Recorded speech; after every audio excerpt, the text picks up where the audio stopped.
আমাদের হাজার বছরের সংকট, আমাদের হাজার বছরের ব্যর্থতার, হাজার বছরের গ্লানিগুলো আমরা বুঝতে পারি না।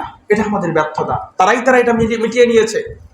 গোটা পৃথিবীর চোখ, মানুষের চোখ কপালে উঠে গিয়েছিল, হয়তো বা পৃথিবীতে দ্বিতীয় বিশ্বযুদ্ধ বেঁধে যাবে, কিন্তু না, তারা এটা মিটিয়ে নিয়েছে।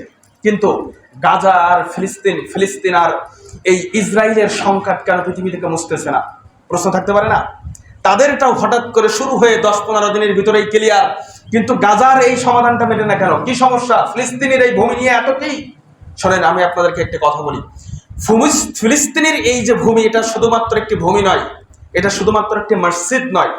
3 ধর্মের মানুষের আবেগ, অনুভূতি আর ধর্মীয় এমপ্যাথি এই ভূমিকে নিয়ে জড়িয়ে আছে। ইহুদিরা মনে করে এখানে রয়েছে আমাদের টেম্পল মাউন্ট, ঈশ্বরের ঘর, সুতরাং এই জায়গার দাবিদার, হকদার হচ্ছে আমরা।